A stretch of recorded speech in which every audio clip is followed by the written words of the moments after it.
Hello guys, welcome to Theo drive, learning one truth at a time. Augustine భక్తుడు ఒకసారి దేవుని గురించి ఆలోచన చేస్తున్నప్పుడు ఆయన గురించి స్టోరీ చెప్తా ఉంటారు. ఆయన ఒక రోజు ఒక ఓషన్ పక్కన నడుచుకుంటూ వెళ్తున్న టైంలో ఒక చిన్న బాబుని చూస్తాడు.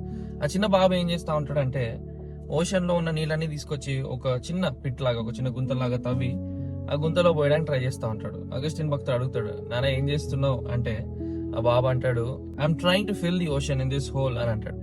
ఈ గుంతలో నేను ఈ ఓషన్ అంతటిని నింపేద్దాం అనుకుంటున్నాను అని అంటాడు. ఆ టైంలో అగస్టిన్ భక్తుడు అంటాడు నవ్వి, అరే అది సాధ్యం కాదు, ఇట్స్ నాట్ పాసిబుల్ అని అంటాడు.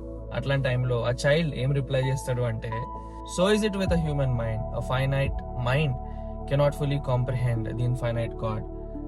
అనంతుడైన దేవుడిని పూర్తిగా మనం గ్రహించడం ఎంతకైనా అది అసాధ్యం అని గుర్తించాలి. అదే సమయంలో మరి మనం ఎలా దేవుని తెలుసుకోవచ్చు, ఈ దేవుడు ఎవరు అనే ప్రశ్న గురించి ఆలోచన చేస్తున్నప్పుడు how can we know him అంటే ఆయన ఎటువంటి వాడో దాన్ని బట్టి మనము కొన్ని విషయాలు ఆయన గురించి తెలుసుకొనవచ్చు. ఎందుకండి మరి తెలుసుకోలేమని ఇంతకు ముందే అనుకున్నాం కదా అంటే అవును, కానీ ఆయన తను తాను రివీల్ చేసుకున్న విధానం బట్టి దేవుని గురించి మనము ఎంతకైనా తెలుసుకోవచ్చు. అందుకే మనం ఈరోజు దేవుని గుణలక్షణాల గురించి, గుణగణాల గురించి మాట్లాడుతున్నాం. The attributes of God. దేవుడు ఎటువంటి వాడు అని ఆలోచన చేస్తున్నప్పుడు దేవుడు యొక్క స్వభావము, దేవుని యొక్క గుణం ఎటువంటిది అనేది మనం ఆలోచన చేయాల్సిన అవసరత ఉన్నది. మరి దేవుని గుణ లక్షణాల గురించి మనం ఎలా తెలుసుకోవచ్చు అంటే మొన్నటి దినాన్ని మనం చూసాం, జనరల్ రెవల్యూషన్, స్పెషల్ రెవల్యూషన్. ఆయన బయలుపరుచుకుని ఉన్నాడు. సాధారణమైన రీతిలో సృష్టిలో ఆయన ఎటువంటి వాడో బయలుపరుచుకున్నాడు. ఆయన లేఖనాల్లో ఇంకా ప్రత్యేకంగా ఆయన ఎటువంటి వాడో పూర్తిగా బయలుపరుచుకున్న తీరుని చూస్తా ఉన్నాం. అయితే దేవుని గుణ లక్షణాల గురించి ఆలోచన చేస్తున్నప్పుడు దేవుని గుణ లక్షణాలు ఎటువంటి భాగాలు లేవు, ఆయన సంపూర్ణుడుగా ఉన్నట్టు గుర్తించాలి. అయితే మనము దేవుని గ్రహించడానికి రెండు రీతిలుగా దేవుని గుణ లక్షణాల గురించి నేర్చుకోవచ్చు. మొదటిది ఇన్కమ్యూనికబుల్ అట్రిబ్యూట్స్ ఆఫ్ గాడ్, రెండోది కమ్యూనికబుల్ అట్రిబ్యూట్స్ ఆఫ్ గాడ్. ఇన్కమ్యూనికబుల్ అంటే దేవుడు మానవుడితో పంచుకోలేనివి. ఈ గుణ లక్షణాలలో మానవుడు ఎప్పటికీ దేవుడు లాగా ఉండలేడు. ఇవి ఇన్కమ్యూనికబుల్ అంటే దేవునికి మాత్రమే చెందిన గుణ లక్షణాలు. ఇవి మానవుడితో ఏమాత్రమైన పంచుకోలేని గుణ లక్షణాలు. These are incommunicable. రెండో రీతిగా మనం అర్థం చేసుకోవడానికి గుర్తుపెట్టుకోవాల్సింది ఏంటంటే కమ్యూనికబుల్ అట్రిబ్యూట్స్ ఆఫ్ గాడ్. దేవుడు మనతో పంచుకునే గుణ లక్షణాలు ఇంకొని ఉన్నాయి అని ఈ రోజు గుర్తించవచ్చు. ఈ ఇన్కమ్యూనికబుల్ అట్రిబ్యూట్స్ లో మొదటిది ది ఏసిటీ ఆఫ్ గాడ్. అంటే దేవుడు దేవుడుగా అవ్వడానికి ఆయనకి ఎవరు అవసరం లేదు. ఆయన స్వయంభవుడు, హీ సెల్ఫ్ ఎగ్జిస్టెంట్. ఆయన ఎవరి మీద ఆధారపడినవాడు కాదు. ఆయన దేవుడుగా ఉనికిలో ఉండడానికి ఆయన ఏ ఎక్స్టర్నల్ సోర్స్ మీద ఆయన ఆధారపడినవాడు కాదు. He is self existent. ఆయన స్వయంభవుడు అయి ఉన్నాడు. ఆయన సృష్టించబడినవాడు కాదు, ఆయన సృష్టిలో ఒక భాగం కాదు. కానీ ఆయనకు మాత్రమే చెందిన గుణ లక్షణంలో మొదటిది ఏంటంటే హీ ఈజ్ సెల్ఫ్ ఎగ్జిస్టెంట్. ఆయన ఎవరి మీద ఆధారపడడు, ఆయన దేని ద్వారా కూడా ప్రభావితము చెందడు. He is who he is. ఆయన స్వయంభవుడు, హీ ఈజ్ సెల్ఫ్ ఎగ్జిస్టెంట్. అంటే సెల్ఫ్ ఎగ్జిస్టెంట్ అనే మాటను ఆలోచన చేస్తున్నప్పుడు మనం ఉనికిలోకి రావాలంటే మనకు దేవుడు అవసరం. మనకు ఉనికిలోకి రావాలంటే మనం ఆధారపడతా ఉంటాం, ఎందుకంటే ఆయన యందు మనం జీవిస్తున్నాం కనుక. చాలా సార్లు కొంతమంది ఈ ప్రశ్న అడుగుతా ఉంటారు, దేవుడు అందరినీ సృష్టిస్తే దేవుడిని ఎవరు సృష్టించారు అని అంటా ఉంటారు.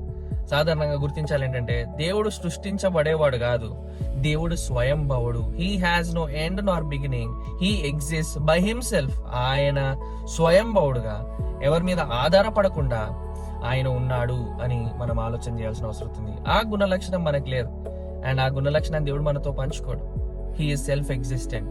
ఆయన ఎవరి మీద కూడా ఆధారపడిన వాడు కాదని మొదటి విషయం మనం నేర్చుకుంటాను. ఆ తర్వాత ఇంకొక ఇన్కమ్యూనికబుల్ అట్రిబ్యూట్ ఆలోచిస్తే ఇటర్నాలిటీ. ఆయన నిత్యుడు.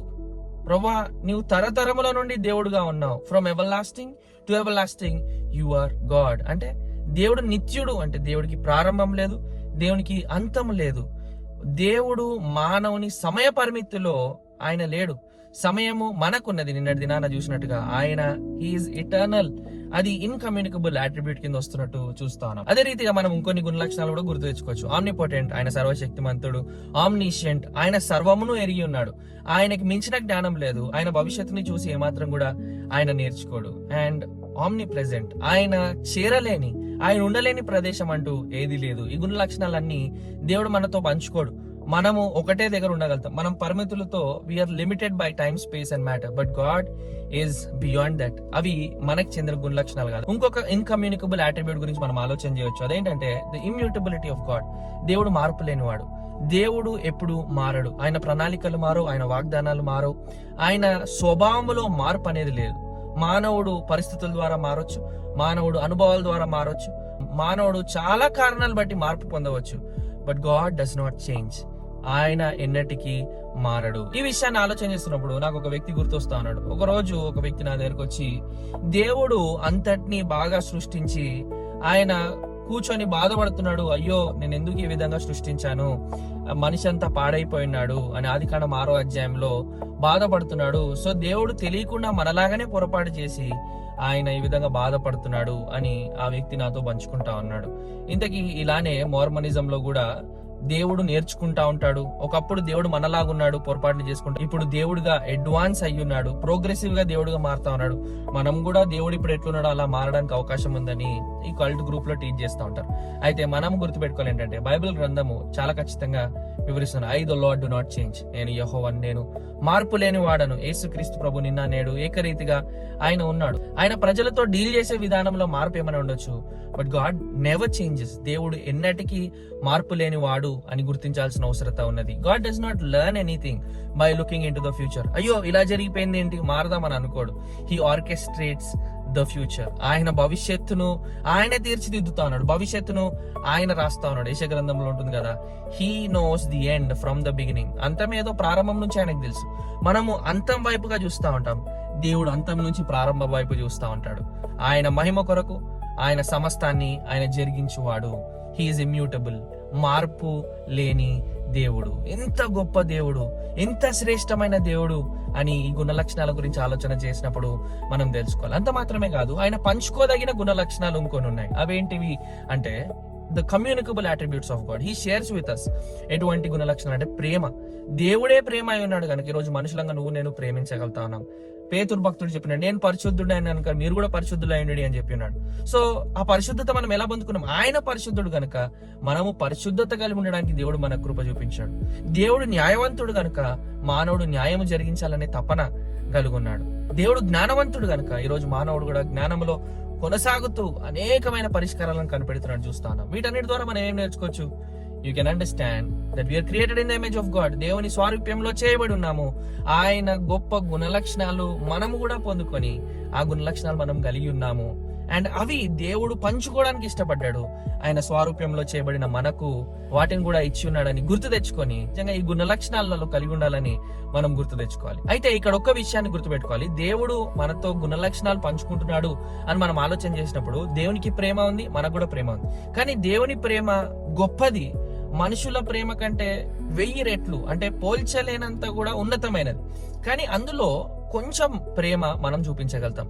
దేవుని పరిశుద్ధత ఉన్నతమైనది, కానీ అందులో కొంచెం పరిశుద్ధత మనం కలిగి ఉండగలుగుతాం. ఎందుకంటే దేవుడు ఈ allowed us to bear his image. ఆయన స్వారూప్యంలో చేయబడ్డానికి ఆయన మనకు అనుమతి ఇచ్చున్నాడు. అయితే ఇక్కడ ఒక గుణ లక్షణం గురించి ఎక్కువ మనం ప్రస్తావించవచ్చు. అది ఆర్సి స్ప్రౌల్ అన్న భక్తుడు ఈ విధంగా ఒక పుస్తకం రాసి ఉన్నాడు, ద హోలీనెస్ ఆఫ్ గాడ్, దేవుని పరిశుద్ధత. ఆయన ఏమంటా ఉంటాడంటే, ఏ గుణ లక్షణం కూడా 3 సార్లు ఇంత నొక్కి చెప్పబడలేదు అని మాట్లాడుతూ ఆయన దేవుని గుణ లక్షణాన్ని ఉన్నతంగా ఆయన చూపిస్తా ఉంటాడు. ఆ గుణ లక్షణం ఏంటంటే దేవుని పరిశుద్ధత. గాడ్ ఇస్ హోలీ, హోలీ, హోలీ అని చెప్పబడినట్టు ఆయన గుణ లక్షణాలన్నిటిలో ఈ పరిశుద్ధత కనిపిస్తుంది అని వివరిస్తాడు. ఆయన ఏ విధంగా అంటాడంటే, God's love is holy, God's righteousness is holy, God's mercy is holy. అన్ని గుణ లక్షణాలు కూడా పరిశుద్ధతతో ఉన్నాయి అన్నట్టుగా ఆయన వివరిస్తున్నాడు చూస్తున్నాం. అయితే ఈ గుణ లక్షణాల గురించి ఈరోజు కొన్ని విషయాలు నేర్చుకున్నాం కదా. అదే సమయంలో కొన్ని సత్యాలు దేవుని గుణ లక్షణాల గురించి గుర్తుపెట్టుకోవాలి. అవేంటివి అని మనం ఆలోచన చేసినప్పుడు ఫస్ట్ థింగ్ ఏంటంటే, ఒక్క గుణ లక్షణము దేవుని సంపూర్ణంగా ఎప్పుడు కూడా ఎక్స్ప్లెయిన్ చేయదు. No one attribute completely describes God. మనం ఏదన్నా డిష్ ప్రిపేర్ చేయాలంటే, ఒక వంట వండాలంటే చాలా ఇంగ్రీడియంట్స్, అందులో కావాల్సిన వస్తువులు చాలా ఉంటాయి. ఇప్పుడు ప్రస్తుతానికి ఉప్పు వాడుతున్నాం అనుకోండి, ఆ ఉప్పును మాత్రమే తీసుకొచ్చి ఇదిగో నేను చేసింది ఇదే అని ఇయ్యం కదా. వాటన్నిటిని బ్యాలెన్స్డ్ గా ఎప్పుడు కావాలో టైంకి వేసినప్పుడు ఒక మంచి టేస్టీ డిష్ అనేది క్రియేట్ అవుతాను. అదే రీతిగా దేవుని గురించి ఆలోచన చేస్తున్నప్పుడు ఒక అట్రిబ్యూట్ ని తీసుకొని వచ్చి ఇదే దేవుడు అని చెప్పొద్దు. ఈ రోజు జరిగేది అదే ప్రమాదం. No one attribute fully describes God. ఈ రోజు ఏమవుతుందంటే, దేవుడు ప్రేమ అయి ఉన్నాడు, గాడ్ ఇస్ లవ్ అని మనం విన్న వెంటనే మనకు అదొకటే చాలు. దేవుడు ప్రేమామయుడు, ప్రేమామయుడు, ప్రేమామయుడు, ప్రేమామయుడు, ఇంక ఇది తప్ప మనకు ఇంకోటి తెలియదు.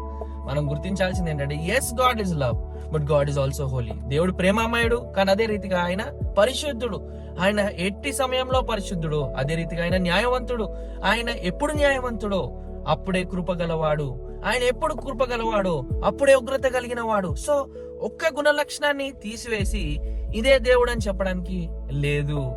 దీని యొక్క సంపూర్ణమైన అర్థం మనం తెలుసుకోవాలంటే సిలువ యొద్ద ఈ గుణ లక్షణాలన్నీ కూడా మనకు కనిపిస్తా ఉన్నాయి. దేవుని సార్వభౌమత్వం అక్కడ కనిపిస్తా ఉన్నది, దేవుని ప్రేమ అక్కడ కనిపిస్తా ఉన్నది, దేవుని పరిశుద్ధత అక్కడ కనిపిస్తా ఉన్నది, దేవుని ఉగ్రత అక్కడ కనిపిస్తా ఉన్నది, దేవుని న్యాయము అక్కడ కనిపిస్తా ఉన్నది. సిలువలో దేవుని గుణ లక్షణాలన్నీ కూడా they are completely displayed on the cross of Calvary. So ఈ రోజు మనం గుర్తించాలి ఏంటంటే ఒక్క గుణ లక్షణం ఎప్పుడు ఐసోలేట్ చేయొద్దండి. దేవుడు ప్రేమామయుడు అనేది ఒక లైసెన్స్ అయిపోయింది ఈ రోజు.